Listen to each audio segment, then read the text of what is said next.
Hello, ఎలా ఉన్నారు? నేను మీ అను. ఈరోజు మనం పానీపూరి చేసుకుందాం. సింపుల్గా ఎలా ప్రిపేర్ చేసుకుందామో, పెరుగు పూరి, పానీపూరి ఈజీగా ఎలా చేసుకోవాలో చూసేద్దాం. ఇప్పుడు బయట రెడీమేడ్ దొరుకుతున్నాయి కదా, కేజీ ప్యాకెట్స్. ఇది వచ్చేసి కేజీ 80 రూపాయలు తీసుకున్నారు. ఇది 4-5 టైమ్స్ వస్తుంది. చాలా ఈజీగా చేసుకోవచ్చు. ఎలా చేయాలో చూద్దాం. ఫస్ట్ బాండీలో నూనె పెట్టుకొని డీప్ ఫ్రై చేసుకొని అందులో పానీపూరి వేసి బాగా పొంగు వచ్చేదాకా చేయాలి. బాగా వేయిస్తే పూరిలాగా పొంగుతాయి, బాగా పెద్దవి అవుతాయి. బయట అమ్మే వాటికన్నా ఇంకా మంచిగా టేస్ట్గా ఉంటాయి అన్నమాట. ఇప్పుడు పానీ ప్రిపరేషన్ చూద్దాం.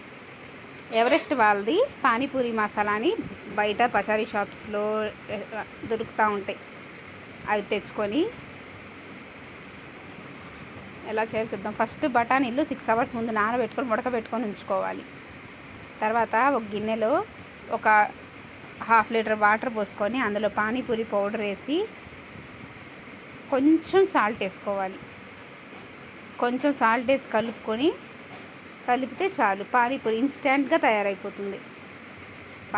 తర్వాత పెరుగు 3 స్పూన్స్ పెరుగు, అందులో కొంచెం సాల్ట్ వేసి కొంచెం మెత్తగా స్మాష్ చేసుకోవాలి పెరుగుని. తర్వాత కొంచెం వాటర్ పోసుకుంటా స్మాష్ చేసుకొని కొద్ది స్మూత్గా అయ్యేదాకా కలుపుకోవాలి. అట్లా కలిపిన తర్వాత కొంచెం ఉప్పు, కొద్దిగా పంచదార,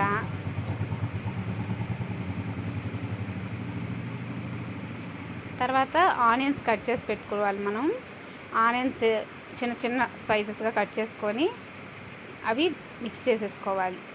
పెరుగులో మిక్స్ చేసుకొని స్పూన్తో కలిపి పెట్టేసుకుంటే మనకి పెరుగు రెడీ అవుతుంది. ఇప్పుడు పెరుగు ప్రిపరేషన్ అయిపోతుంది కదా, ఇది పక్కన పెట్టేసుకోవాలి. ఇప్పుడు పూరీలు తీసుకోవాలి. ఒక ప్లేట్లో పూరీలు తీసుకొని వాటికి చిన్న చిన్న హోల్స్ పెట్టుకోవాలి. హోల్స్ పెట్టుకొని అన్ని హోల్స్ పెట్టేసేసుకొని రెడీగా ఉంచేసుకొని అందులో ఉడకబెట్టుకున్నాం కదా బఠానీలు, ఆ బఠానీలు వేసుకోండి. మొత్తం అన్నిట్లో బఠానీలు వేసుకోండి. బఠానీలు వేసిన తర్వాత పెరుగు ఒక్కో దాంట్లో ఒక్కొక్క స్పూన్ వేసుకుంటే ఇన్స్టెంట్గా పెరుగు పూరి రెడీ అయిపోతుంది. చాలా ఈజీగా సింపుల్గా ఇంట్లో చేసుకోవచ్చు. బయట కన్నా చాలా టేస్టీగా ఉంటుంది. మనం చేసుకుంటే ఆ థ్రిల్లింగే వేరుగా ఉంటుంది కదా, చాలా బాగుంటుంది. తర్వాత పానీపూరి చూద్దాం.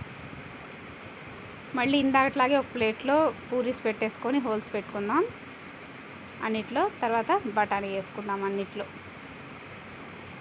అన్నిట్లో బఠానీ వేసుకున్నాక మనం ఆనియన్స్ కట్ చేసి పెట్టుకున్నాం కదా,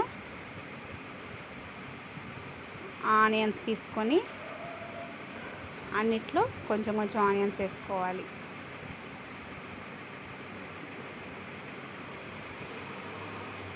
అన్నిట్లో ఆనియన్స్ వేసేసుకొని తర్వాత పానీ రెడీ చేసుకున్నాం కదా, ఆ పానీని ఒక్క దాంట్లో సర్వ్ చేసుకోవాలి. సర్వ్ చేసుకుంటే అంతే, పానీపూరి రెడీ అయిపోయినట్లే. చాలా బాగుంటుంది, ట్రై చేయండి. ఎలా వచ్చిందో కామెంట్ చేయండి. ఈరోజు పొడుపు కదా, తెల్లటి పొలంలో నల్లటి విత్తనాలు చేత్తో చల్లుతారు, నోటితో ఏరుతారు. ఏంటది? కామెంట్ చేయండి. మా సాయి సాకేత్ ఛానల్ సబ్స్క్రైబ్ చేసుకోండి. ఇట్లాంటి ఎన్నెన్నో చాలా వెరైటీస్ మేము ఇంట్లో సింపుల్గా తయారు చేసుకుంటాం. మీరు కూడా టేస్ట్ చేయొచ్చు. Thanks for watching. బాయ్.